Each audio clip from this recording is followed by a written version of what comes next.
The diplomatic station floated in the darkness of space like a silver wheel, turning slowly between the stars. Inside, Hyunwoo stood near a tall window and watched the ships arrive.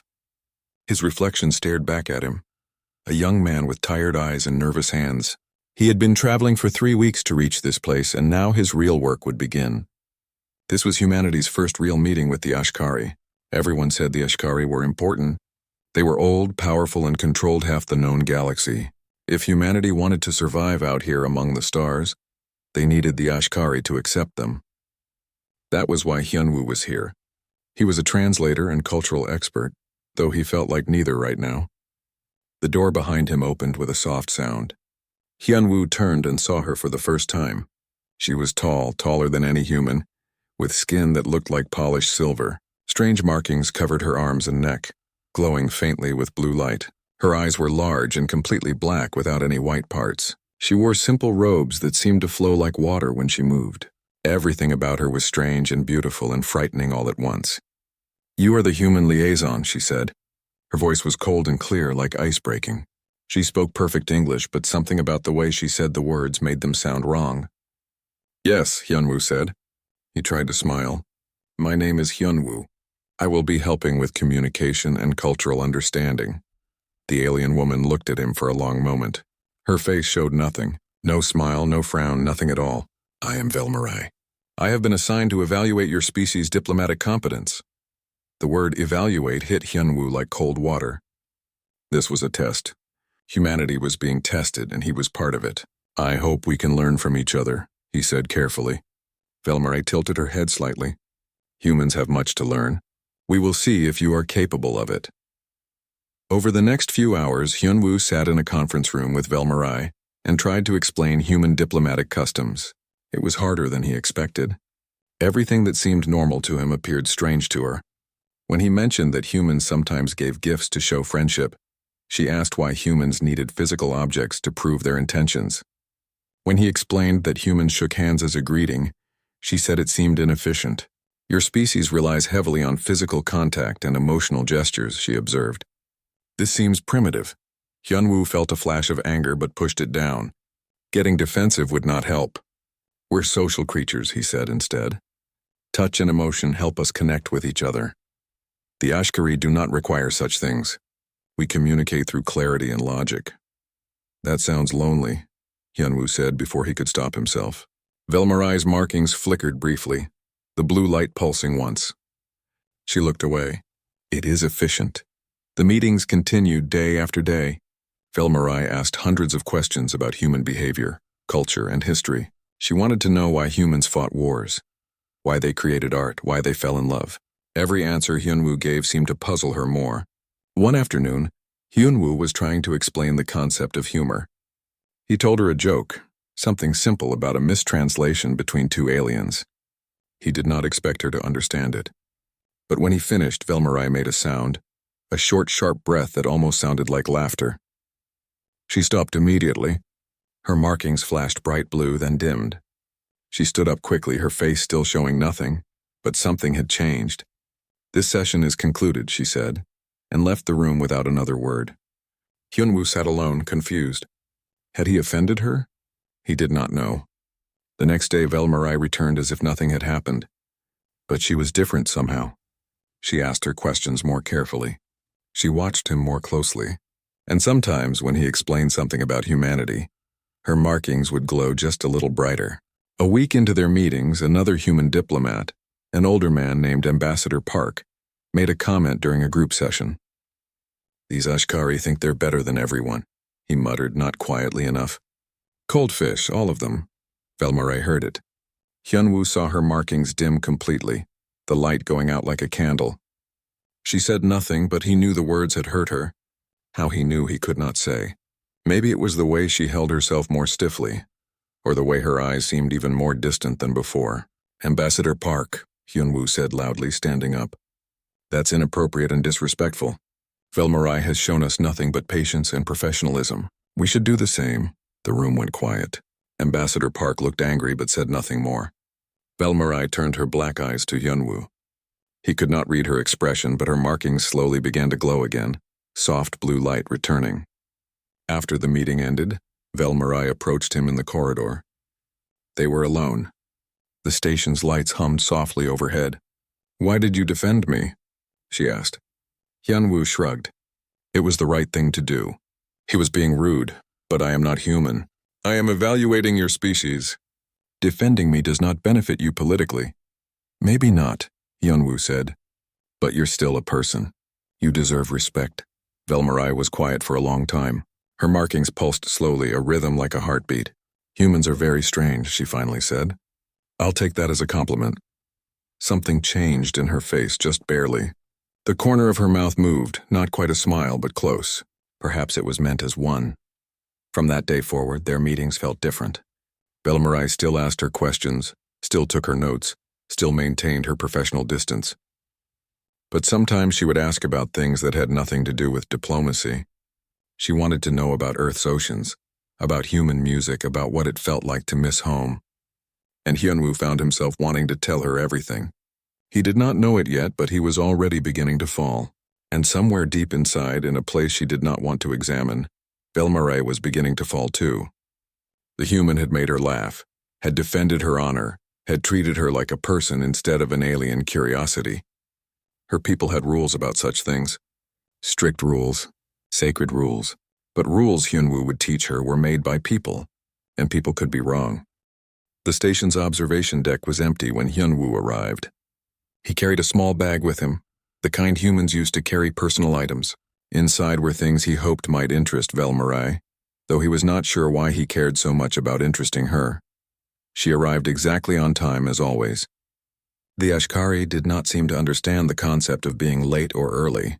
They simply arrived when they said they would every time. You asked to meet here instead of the conference room, Velmarai said. It was not quite a question. I thought you might like to see this, Hyunwoo said, gesturing to the window. Outside, a nebula stretched across the darkness, painted in colors of purple and gold. It's beautiful, don't you think? Velmarai looked at the nebula. Her markings pulsed slowly.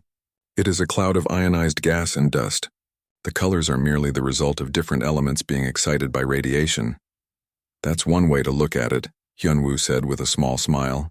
Or you could just say it's beautiful. Beauty is subjective. Exactly. That's what makes it special. Velmarai turned her black eyes to him. You are very different from the other humans I have met. Is that good or bad? I have not decided yet.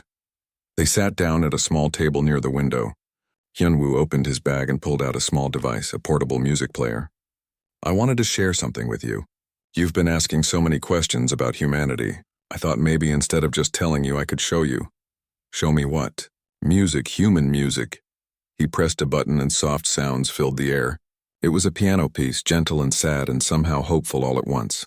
This is from Earth. It was written over 300 years ago by a composer who was going deaf. He wrote it anyway because he needed to express what he felt inside. Velmarai listened. Her markings began to glow brighter, pulsing in time with the music. It is chaotic, she said. There is no clear pattern. That's because it's about feeling, not logic. Do you feel anything when you hear it?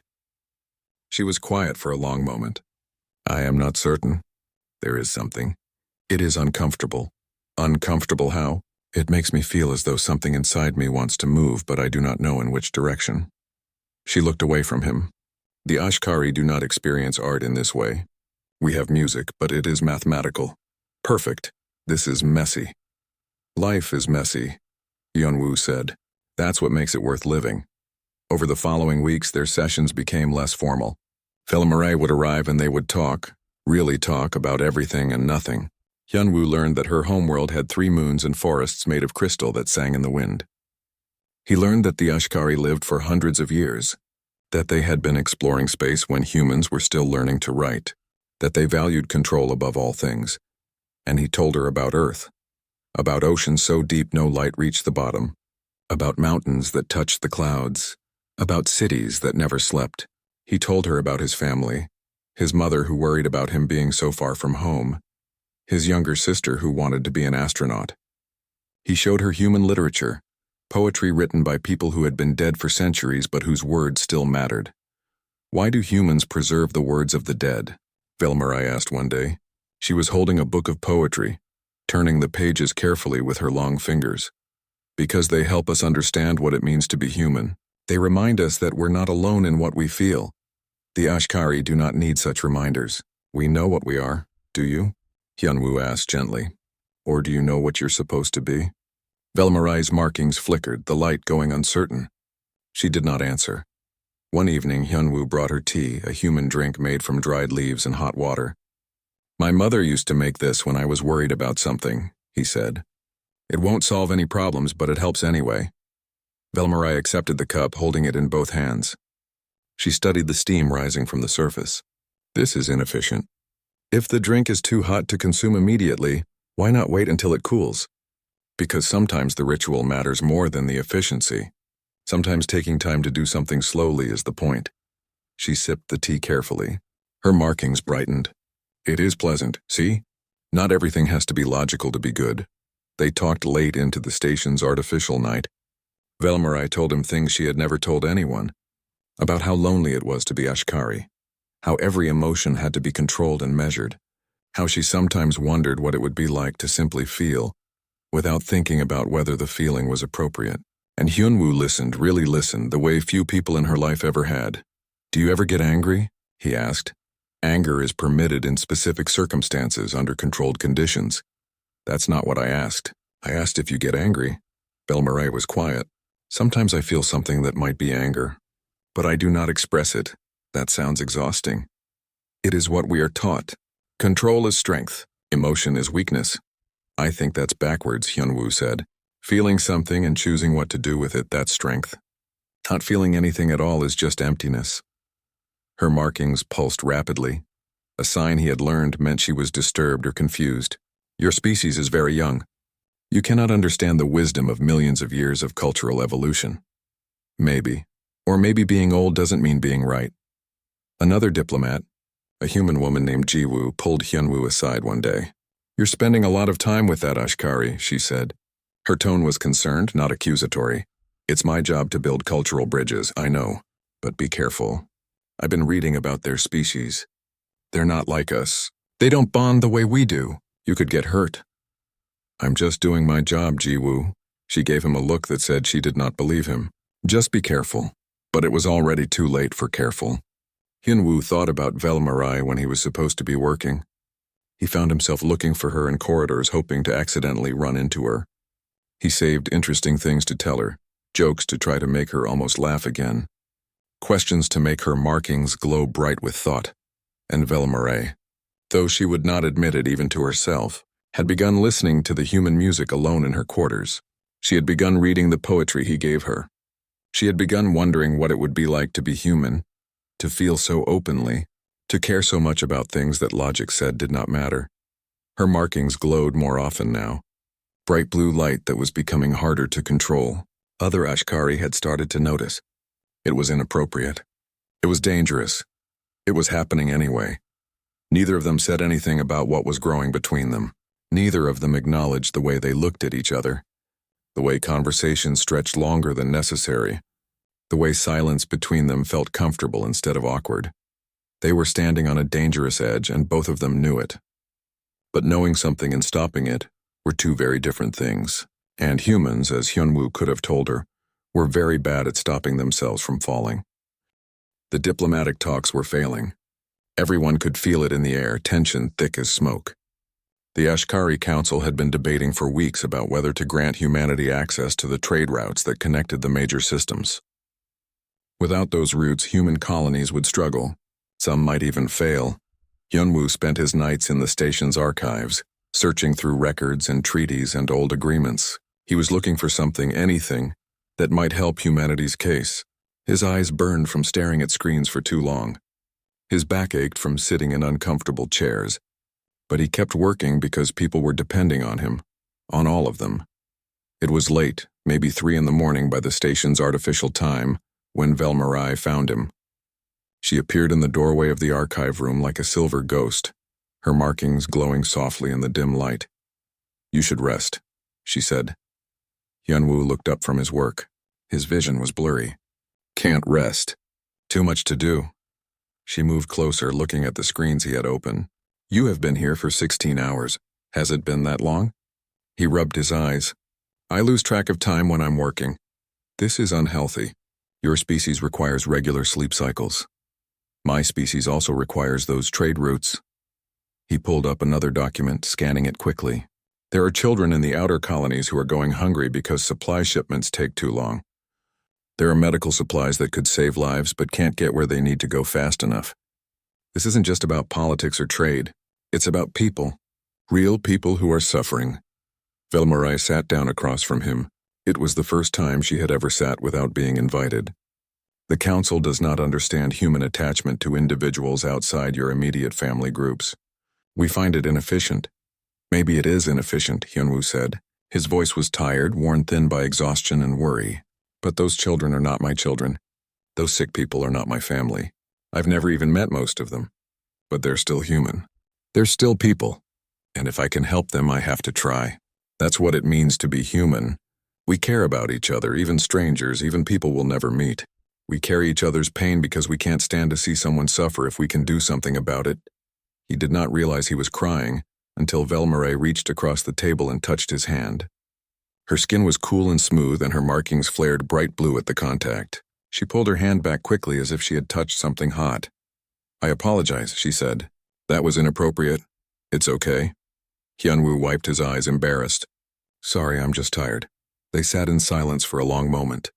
Then Velmarai spoke, her voice quieter than he had ever heard it. I must tell you something.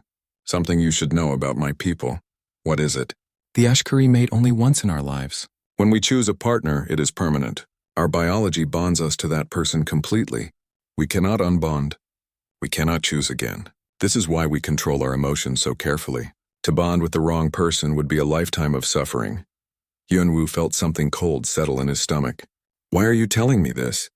Because you need to understand. Emotions are not a game for my people.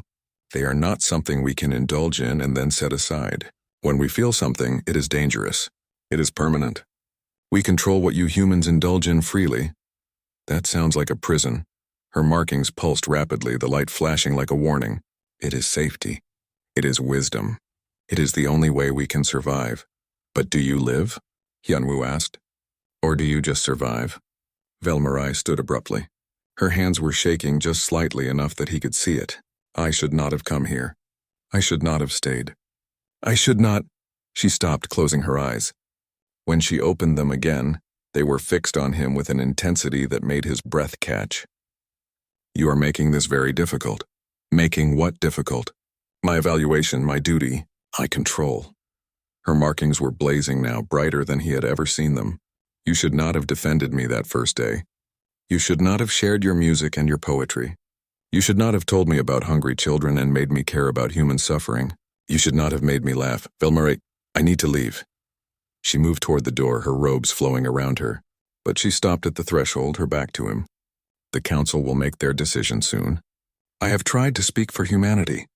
I have told them what I have learned about your species. But I do not think they will listen.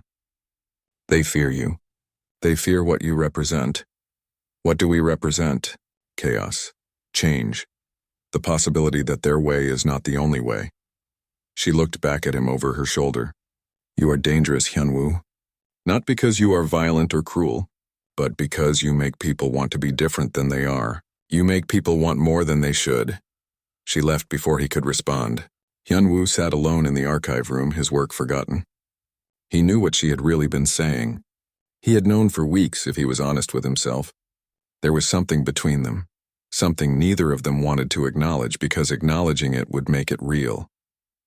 He was falling in love with an alien woman who could never love him back. Not because she did not want to, but because her entire species said it was wrong, and if she felt the same way, if her markings glowed brighter when he was near, if she sought out his company and listened to his music in the dark, then he was hurting her. He was putting her in danger just by existing near her. The next day, Hyunwoo requested a meeting with Ambassador Park. I want to transfer back to Earth, he said, or to another posting. Anywhere but here. Why? Park asked, surprised. You've been doing excellent work. Personal reasons. Does this have anything to do with that Ashkari you've been spending time with? Hyunwoo said nothing, which was answer enough. Park sighed. Look, I get it. But we need you here. The talks are at a critical point. After the council makes their decision, if you still want to transfer, we'll make it happen. Can you hold on just a little longer? What choice did he have? Hyunwoo agreed. That night, he stood at the observation window looking out at the stars. Velmarai appeared beside him. He had not heard her approach. You are avoiding me, she said. I thought it would be easier. It is not. They stood side by side, not touching, both staring at the distant nebula that painted the darkness with color. Minutes passed. Either of them moved. I understand what you are feeling, Velmarai finally said, and I need you to know that you should not feel guilty. You have done nothing wrong. You have simply been yourself, and that is not a crime. But it's hurting you. Yes. Her voice was soft, almost sad. But I do not regret it. You have shown me something I did not know existed. You have shown me that another way of living is possible. Even if I can never have it, I am grateful to know it exists. Velmarai, do not say anything. Please, this is already difficult enough. So they stood in silence, two people from different worlds separated by rules and biology and ancient customs. And outside the window, the universe turned on, beautiful and indifferent to their small tragedy. The attack came without warning, as attacks always do. Hyunwoo was in his quarters, trying and failing to sleep, when the first explosion shook the station. Alarms screamed through the corridors. Emergency lights flashed red, painting everything in the color of danger. His doorcom crackled with panicked voices. Hull breach. Section 7. Unknown hostiles. All personnel evacuate. He was on his feet and moving before his mind fully processed what was happening. Training took over. He grabbed his emergency pack and ran into the corridor. People rushed past him, humans and aliens alike, all heading for the evacuation pods. The station shuddered again, metal groaning like a wounded animal. Hyunwoo! Jiwoo appeared beside him, her face pale. We need to get to the pods, now. What's happening? The Drawl swarm. They came through a jump gate we didn't know existed. They're attacking the station. She grabbed his arm. Come on! But Hyunwoo stopped. Through the chaos, he saw something on a wall panel. A section map showing where the breaches were. Section 7, Section 11, and Section 15, where the Ashkari delegates had their quarters, where Velmarai was. Go, he told Jiwoo. I'll catch up. Are you insane? We need to evacuate. There are people trapped in Section 15. I saw it on the map. Jiwoo looked at him like he was crazy, and maybe he was. Hyunwoo, you can't. The rescue teams will handle it. What if they don't get there in time? He pulled free from her grip. Go. Please, get to safety. You stupid, noble idiot, she said, but she was already moving toward the pods. Don't die. Hyunwoo ran against the flow of evacuation traffic, pushing past people who looked at him like he had lost his mind. Maybe he had, but he kept seeing Velmarai's face in his mind, kept imagining her trapped and alone while everyone else fled to safety. He could not leave her. His body would not let him. Section 15 was a disaster. The corridor walls had buckled, sparking wires hanging from broken ceiling panels. The artificial gravity was failing, making his steps feel wrong and floaty. He had to climb over debris, squeeze through gaps where doors had jammed half open. Emergency air was hissing from somewhere, a high whining sound that hurt his ears. Velmarai, he shouted. Velmarai, where are you? Here. Her voice came from ahead, muffled and strained. I am trapped. He found her behind a collapsed bulkhead. Part of the ceiling had fallen, blocking the corridor completely. Through a small gap, he could see her face, silver skin streaked with something dark. Blood, he realized. Ashkari bled blue, and there was blue on her face. Hyunwoo? She sounded shocked. What are you doing here? You should have evacuated. Not without you. He started pulling at the debris, trying to move the heavy metal panels. They barely budged. His hands were already bleeding, but he did not stop. You cannot move this alone. You need to go. The station is failing. Then I'll fail with it. He pulled harder, muscles screaming. The panel shifted slightly. I'm not leaving you. Why? Her voice broke on the word. Why would you risk yourself for me? Because you matter. He said it simply, like it was the most obvious thing in the world. You matter to me, and I can't just leave knowing you're in danger. Her markings blazed through the gap so bright he could barely look at them. You are irrational. This makes no sense. Welcome to being human. He worked at the debris using a broken pipe as a lever, Slowly, painfully, the blockage began to move. His hands were torn and bleeding. His shoulders felt like they were on fire. But he kept going because stopping meant leaving her, and he would not do that. Could not do that. The station shook again, harder this time. Somewhere close, something exploded. The lights went out completely, and only Velmarai's markings provided illumination, casting everything in eerie blue light. "Please go," she said quietly. "Please. I could not bear it if you died because of me. Then you better help me move this because I'm not leaving." Maybe it was his words. Maybe it was his stubborn refusal to give up. But Velmarai started pushing from her side while he pulled from his. Together, slowly, they created an opening just large enough for her to squeeze through. She emerged covered in dust and her own blue blood. Her robes were torn. Her markings flickered unevenly. "But she was alive. You are a fool," she said. "I've been called worse." They ran together through the dying station. Behind them, sections were decompressing, air screaming into space. The Drawl ships were cutting the station apart piece by piece. They could hear weapons fire now, closer than before. The Drawl had boarded. A creature appeared at the end of the corridor, all claws and teeth and insectoid armor. It saw them and shrieked, a sound like metal tearing. It charged. Hyunwoo pushed Velmarai behind him without thinking. He had no weapon, no plan, nothing but the desperate need to protect her. The Drawl was going to kill him, and he knew it, but at least Velmarai might have time to run. Gunfire erupted from behind them. The Drawl fell. Holes burned through its carapace. Human Marines rushed past, their armor scorched and dented. They moved like trained killers, every motion efficient and deadly. One of them, a woman with a sergeant's insignia, looked at Hyunwoo. "Get to the evac pods now, we'll hold them here. There are other people trapped, we'll get them." "Go." More Drawl appeared, and the Marines opened fire. The sound was deafening. Hyunwoo grabbed Velmarai's hand and ran. Behind them, humans fought with a ferocity that seemed impossible. They were outnumbered, outgunned, but they fought anyway because that was what humans did. They fought for strangers. They fought for each other. They fought because giving up meant letting people die, and humans could not stand that. Velmarai kept looking back at the fighting. Her markings pulsed rapidly. They are sacrificing themselves. They're buying us time. But they do not know me. Why would they die for me? Because you're here. Because you need help. Because that's reason enough. They reached an evacuation pod just as the station began its final collapse. Others were crowding in. Humans and aliens mixed together. Everyone was terrified. Everyone was hurt. But they helped each other into the pod, making room, pulling people to safety. The pod launched just as a section of the station exploded behind them. Through the small window, Hyunwoo watched the place he had lived for months tear itself apart. He watched human ships engage the Drawl fleet, small fighters attacking ships 10 times their size. He watched them fight without hesitation, without fear, with nothing but determination and fury. Velmarai watched too. Her markings had gone dim, almost dark. "I do not understand," she whispered. "Your species should have fled immediately. But instead you ran toward danger. You saved others before yourselves. Those Marines will die, and they knew it, but they fought anyway." "We protect each other," Hyunwoo said. His voice was rough, exhausted. "That's what we do, even when it's stupid, even when it's hopeless. We protect each other because we can't live with ourselves if we don't try." An Ashkari medical ship picked up their pod.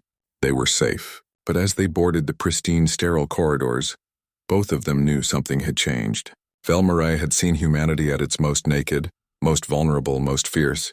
She had seen what humans would do for each other, what they would do for her, and she could not unsee it, could not unfeel it, could not go back to believing that emotions were weakness when she had just watched emotional creatures perform miracles of courage. Her markings glowed brighter than ever, and everyone who saw them knew what it meant. She was emotionally compromised. She was breaking the rules. She was falling apart, or maybe for the first time she was falling together. The medical bay of the Ashkari ship was quiet and cold and perfect. Everything was white and silver, clean lines and soft light. It was nothing like human medical facilities, which always smelled like disinfectant and hummed with the sound of machines. Here everything was silent, controlled, empty of emotion. Velmarai sat in a recovery room, her injuries already healing.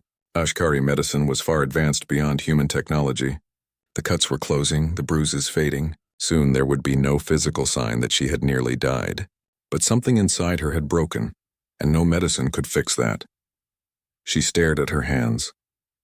Her markings would not stop glowing. Normally she could dim them through meditation, through focusing her mind, but now they blazed continuously, bright blue light that everyone could see. Other Ashkari who passed her room stared. Some looked away quickly, embarrassed for her. Others looked with disapproval. Everyone knew what uncontrolled markings meant. She was losing control. She was feeling too much. The door opened.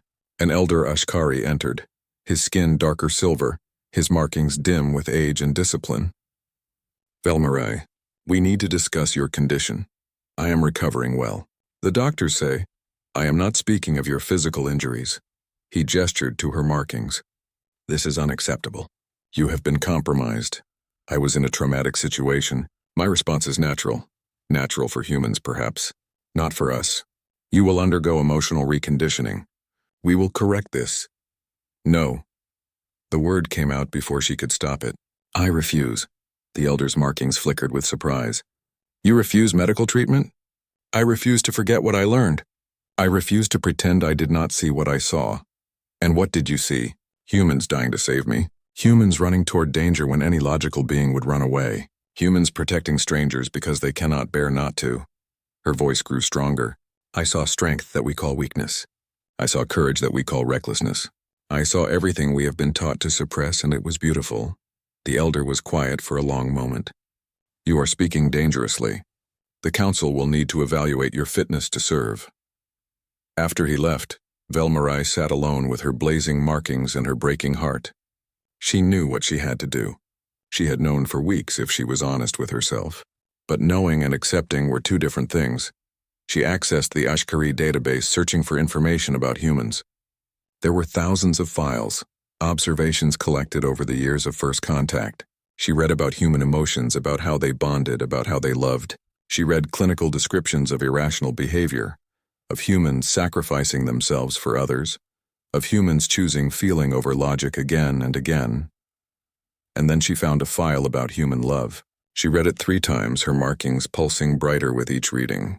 The file described love as a form of temporary insanity, a chemical reaction that made humans behave irrationally. It listed symptoms: increased heart rate when near the object of affection, obsessive thinking, desire for physical proximity, willingness to sacrifice personal well-being. She recognized every symptom. She had every one of them.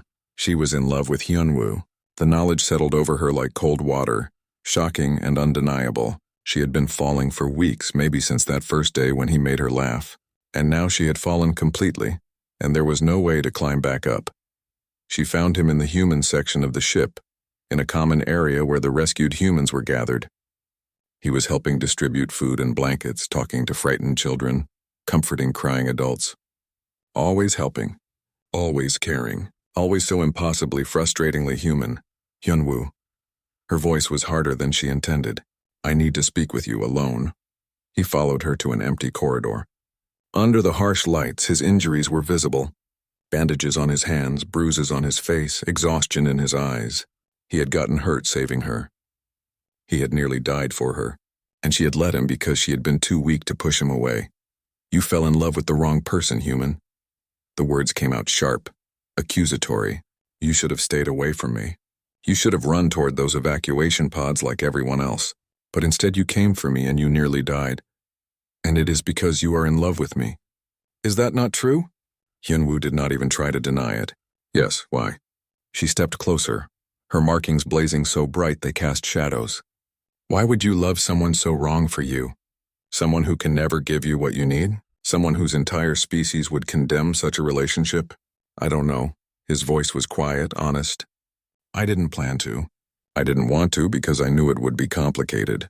But somewhere between your questions and your almost smiles and your markings glowing when I made you happy, I fell anyway.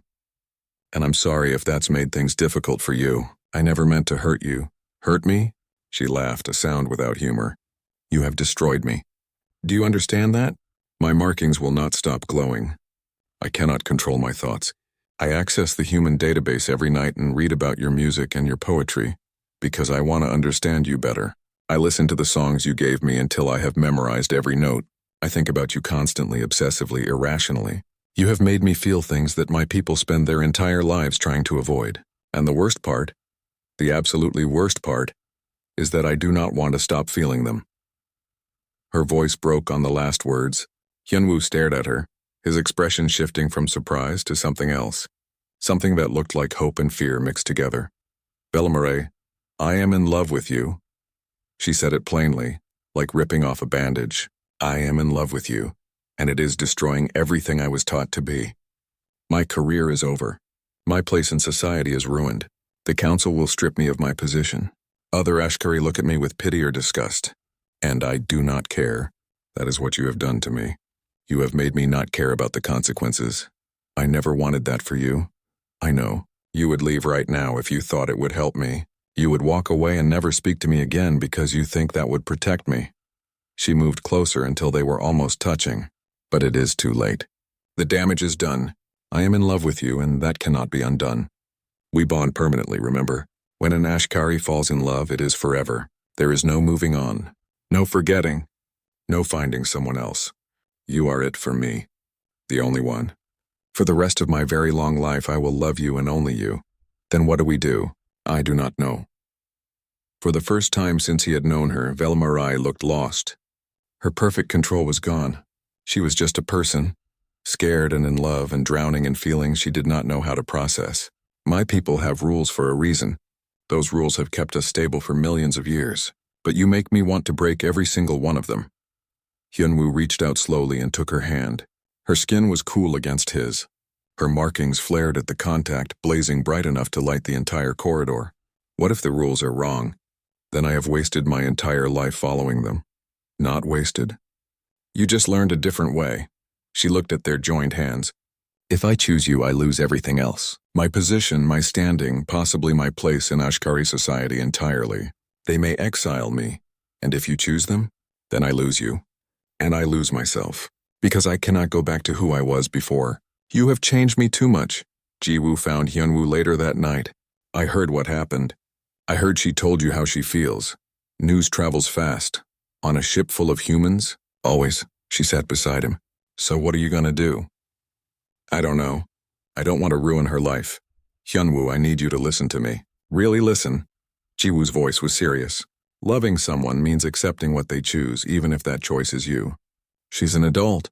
She knows what she's risking.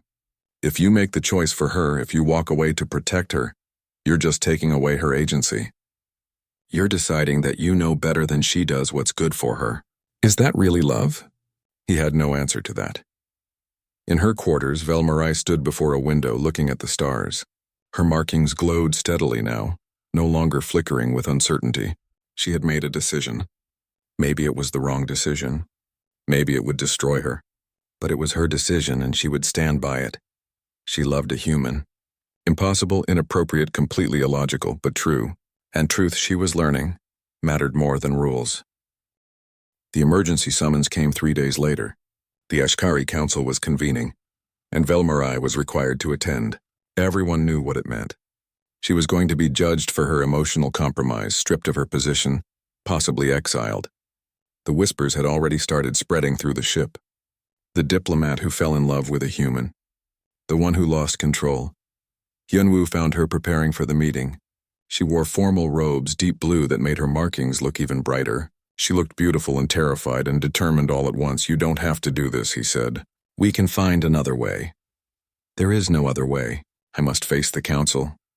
She adjusted her robes with hands that shook slightly. "This is my responsibility. Then I'm coming with you. That is not permitted. This is an Ashkari matter. You fell in love with me. That makes it my matter too." She looked at him and something in her expression softened. "You are very stubborn. I learned from the best." But when they arrived at the council chamber, Hyunwoo was stopped at the door. "Humans are not permitted inside council proceedings," an Ashkari guard said. Velmarai went in alone. The chamber was vast and cold, with high ceilings and walls that seemed to stretch forever. The council sat in a semicircle, 12 ancient Ashkari whose markings had long ago faded to barely visible lines. They looked at Velmarai with expressions of disappointment and concern. "You have brought shame to our people," the eldest council member said. Your lack of control is evident to all. Your markings betray you constantly. You have allowed emotion to compromise your judgment and your duty. I have done my duty, Velmarai said. Her voice was steady, even as her markings pulsed with anxiety. I completed my evaluation of humanity. An evaluation that is now worthless because you are compromised. You have become too close to them, too influenced by their chaotic nature. Perhaps, or perhaps I am the only one who truly understood them. Another council member leaned forward. The question before us is not your understanding of humans. It is your fitness to continue serving. We are prepared to offer you a choice. You may undergo emotional reconditioning, suppress these inappropriate feelings and return to your position, or you may refuse treatment and face exile from Ashkari society. What is your choice? Velmarai was quiet for a long moment. This was it. The moment that would define the rest of her very long life. She could choose safety, choose to forget Hyunwoo and return to who she had been before, or she could choose truth, choose love, choose to be someone new even if it cost her everything. I refuse treatment, she said clearly, and I refuse to accept that loving someone is something that needs to be corrected. The council chamber erupted in whispers. Several council members looked genuinely shocked. One stood up. You understand what you are saying? You are choosing exile over your duty? No. Vilmaray's markings blazed brighter. I am choosing a new duty. I am choosing to speak a truth that my people need to hear. And what truth is that? She took a breath, gathering her courage. That we are wrong. That our millions of years of controlling emotions, of suppressing feelings, of calling love a weakness, we are wrong about all of it. I have seen what humanity is capable of. I have seen them sacrifice themselves for strangers. I have seen them fight impossible odds to protect people they barely know. I have seen them create beauty for no logical reason except that beauty matters. And I have seen them love so fiercely, so completely, that they would rather die than abandon the people they care about. She stepped forward, her voice growing stronger. We call this weakness. We call this chaos. We call this primitive and dangerous. But I watched human soldiers hold a position against overwhelming force so that others could escape. They knew they would die. They died anyway, because that is what love makes them capable of. And we, with all our control and logic and ancient wisdom, we cannot do that. We would calculate the odds, determine that sacrifice is inefficient, and retreat. We would survive, yes, but we would not be brave. We would not be noble. We would not be worth saving. You speak of things you do not understand, a council member said. You have been with them for only a few months. We have studied humanity for years. You have studied them, Velmaray agreed. But I lived with them. I worked with them. I fell in love with one of them. And in doing so, I learned what we have forgotten.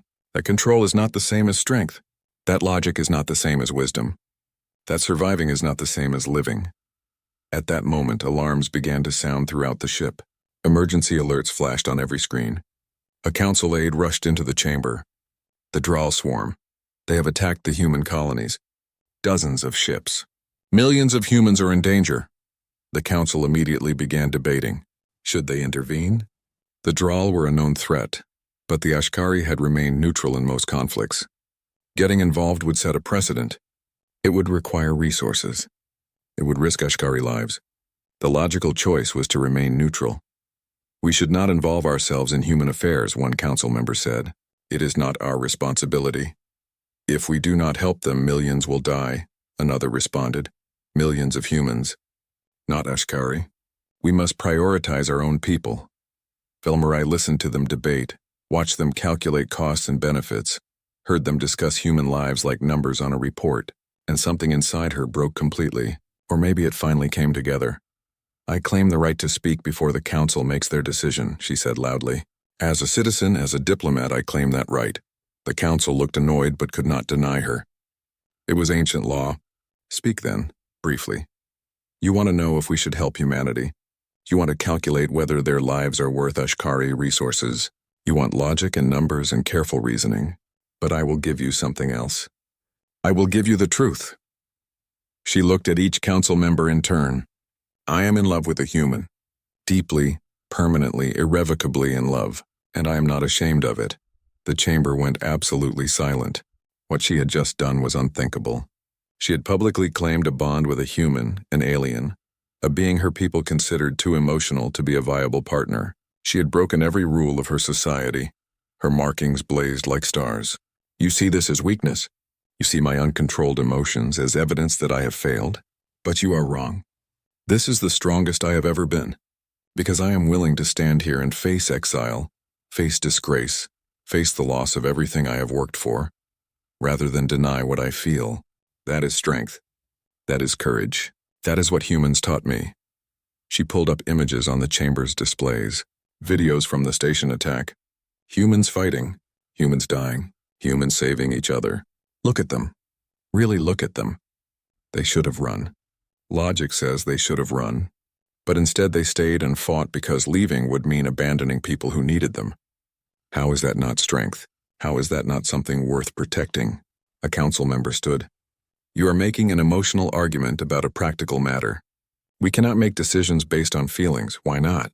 Velmarai demanded. We make decisions based on logic, and where has it gotten us? We are powerful, yes. Advanced, yes. But we are alone. We have no allies, only subordinates. We have no friends, only political arrangements. We are respected but not loved. We are feared but not trusted. Is that truly the superior way to exist? She looked out at the council, at the ancient faces that showed no expression.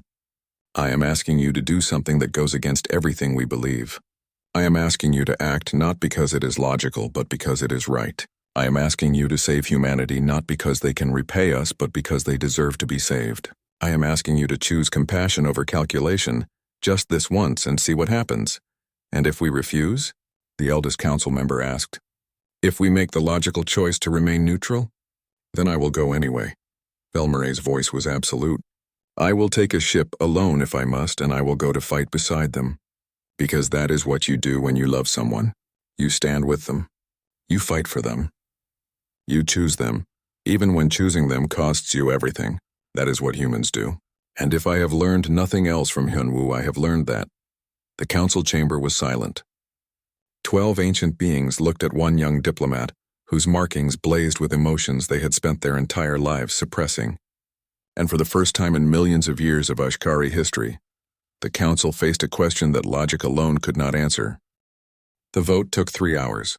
3 hours of debate, of careful consideration, of logic versus something that might have been conscience. Hyunwoo waited outside the council chamber, pacing back and forth, while inside Velmarai stood alone against the weight of her entire civilization's history. When the doors finally opened, Velmarai emerged. Her face was unreadable, but her markings told the story. They blazed brighter than Hyunwoo had ever seen them, so bright they hurt to look at directly. They voted to help, she said quietly. The Ashkari fleet will deploy to defend the human colonies. And you? What happened to you? I am stripped of my rank. I am no longer a diplomat. I am no longer officially part of Ashkari society. She paused. But I am not exiled. The council said that my actions, though inappropriate, demonstrated a form of courage they could not dismiss entirely. I am permitted to live among my people, though I will never hold an official position again. I'm sorry. Do not be. I made my choice. I would make it again. She looked at him and her expression softened. They are deploying the fleet now. Your people will be saved. The battle that followed would be remembered in human history books for generations. The Ashkari fleet arrived at the human colonies like silver lightning, their advanced ships tearing through the Draal swarm with precision that seemed almost casual. But what surprised everyone was how the humans and Ashkari fought together. Human tactical creativity combined with Ashkari technology created something neither species could have achieved alone.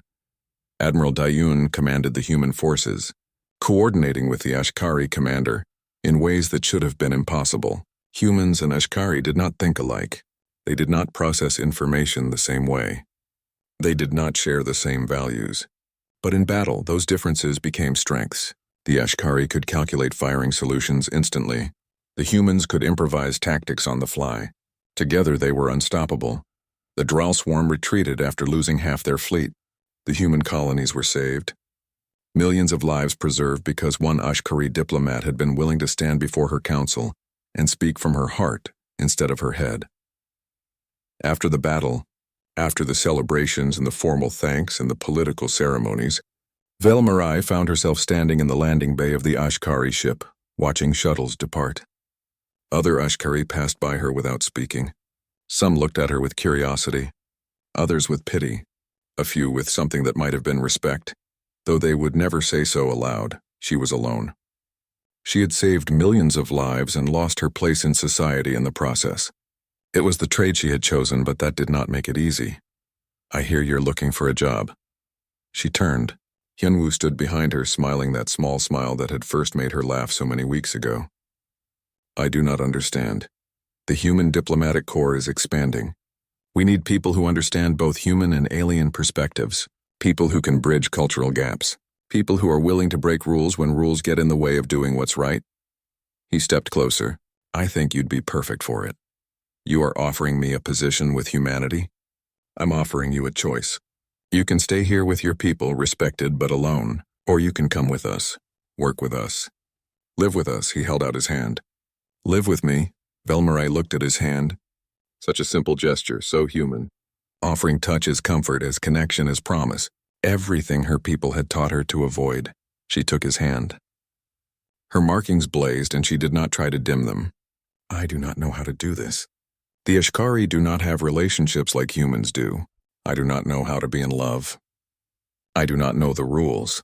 Then we'll figure it out together. We'll make mistakes. We'll have misunderstandings. You'll find human emotions confusing, and I'll probably do a dozen things that seem illogical to you." He smiled.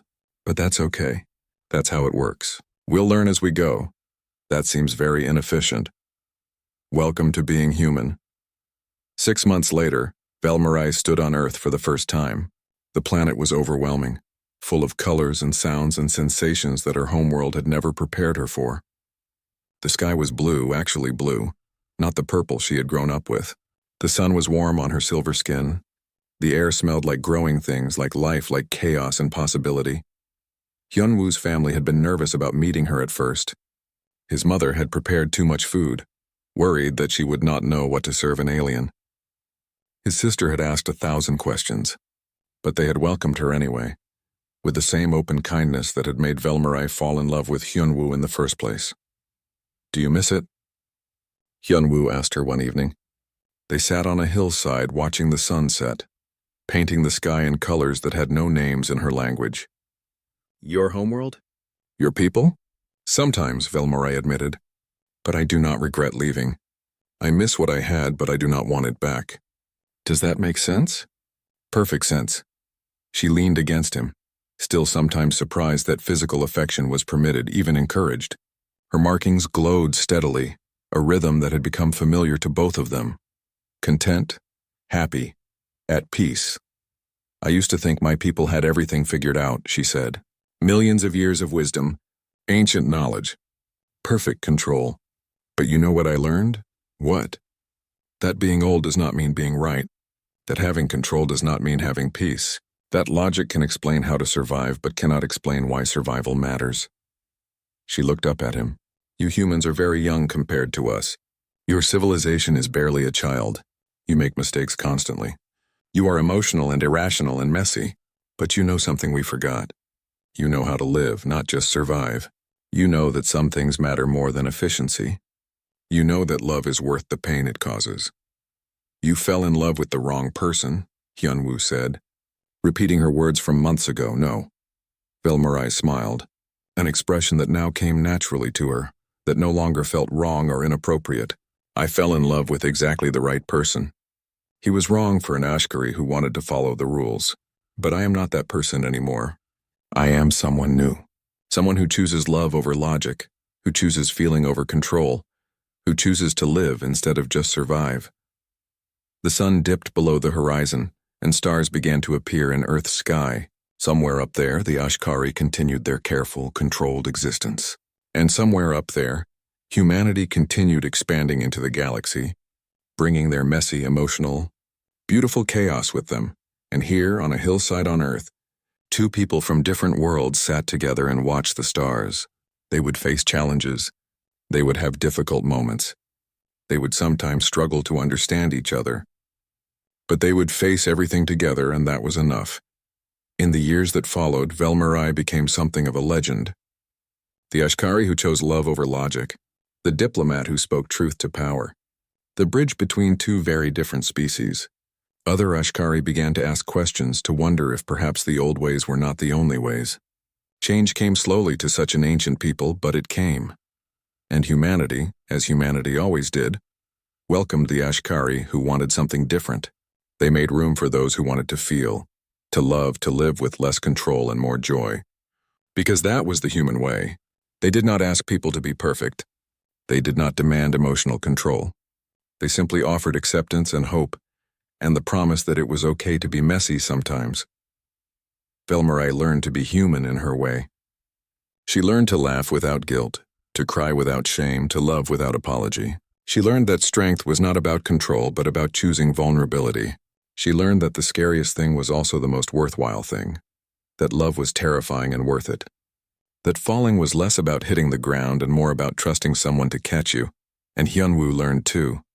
He learned patience with cultural differences, learned to recognize when Velmarai needed space to process emotions she was still learning to handle, learned that love was not about making someone like you, but about celebrating who they were. Years later, when asked about the moment that changed everything, Velmarai always gave the same answer. I fell in love with the wrong person, or so I thought. But it turned out he was exactly who I needed, even when I did not know what I needed. He taught me that being wrong about something can be the most right thing that ever happens to you. He taught me the human way of love. And the human way, I learned, is simply this. You choose someone and you keep choosing them every day, even when it is hard, even when it is scary, even when logic says you should walk away. You choose them anyway, because that is what love is, a choice, the best choice, the only choice that matters. The universe turned on. Ashkari and humans worked together more closely than ever before. Old barriers fell. New friendships formed. And somewhere at the center of it all was one diplomat who had been willing to lose everything to gain the only thing that truly mattered. She had fallen in love with the wrong person, and in doing so, she had found exactly the right life.